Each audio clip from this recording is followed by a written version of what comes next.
यमुना के किनारे धर्मस्थान नामक एक नगर था। उसे नगर में गणाधिप नाम का राजा राज करता था। उसी में केशव नाम का एक ब्राह्मण भी रहता था। ब्राह्मण यमुना के तीर पर जप तप किया करता था। उसकी एक लड़की थी जिसका नाम मालती था। वह बड़ी रूपवती थी। जब वह ब्याह के योग्य हुई तो उसके माता पिता और भाई को चिंता हुई। संयोग से एक दिन जब ब्राह्मण अपने किसी यजमान की बारात में गया था और भाई पढ़ने गया था, तभी उनके घर में एक ब्राह्मण का लड़का आया। लड़की की मां ने उसके रूप और गुणों को देखकर उससे कहा कि मैं तुमसे अपनी लड़की का ब्याह करूंगी। होनहार की बात कि उधर ब्राह्मण पिता को भी एक दूसरा लड़का मिल गया और उसने उस लड़के को भी यही वचन दे दिया। उधर ब्राह्मण का लड़का जहां पढ़ने गया था वहां वह एक लड़के से यही वादा कर आया।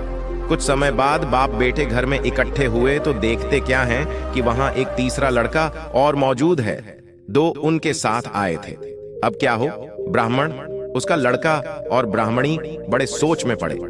दैव योग से हुआ क्या कि लड़की को सांप ने काट लिया और वह मर गई। उसके बाप, भाई और तीनों लड़कों ने बड़ी भाग दौड़ की। जहर झाड़ने वालों को बुलाया पर कोई नतीजा न निकला। सब अपनी अपनी करके चले गए। दुखी होकर वे उस लड़की को श्मशान में ले गए और क्रियाकर्म कराए। तीनों लड़कों में से एक ने तो उसकी हड्डियां चुन ली और फकीर बनकर जंगल में चला गया। दूसरे ने राख की गठरी बांधी और वहीं झोपड़ी डालकर रहने लगा। तीसरा योगी होकर देश देश घूमने लगा। एक दिन की बात है, वह तीसरा लड़का घूमते घामते किसी नगर में पहुंचा और एक ब्राह्मणी के घर भोजन करने बैठा। जैसे ही उस घर की ब्राह्मणी भोजन परोसने आई कि उसके छोटे लड़के ने उसका आंचल पकड़ लिया। ब्राह्मणी से अपना आंचल छुड़ता नहीं था। ब्राह्मणी को बड़ा गुस्सा आया। उसने अपने लड़के को झिड़का, मारा, पीटा। फिर भी वह न माना तो ब्राह्मणी ने उसे उठाकर जलते चूल्हे में पटक दिया। लड़का जलकर राख हो गया। ब्राह्मण बिना भोजन किए ही उठ खड़ा हुआ। घर वालों ने बहुतेरा कहा पर वह भोजन करने के लिए राजी न हुआ। उसने कहा, जिस घर में ऐसी राक्षसी हो उसमें मैं भोजन नहीं कर सकता। इतना सुनकर वह आदमी भीतर गया और संजीवनी विद्या की पोथी लाकर एक मंत्र पढ़ा। जलकर राख हो चुका लड़का फिर से जीवित हो गया।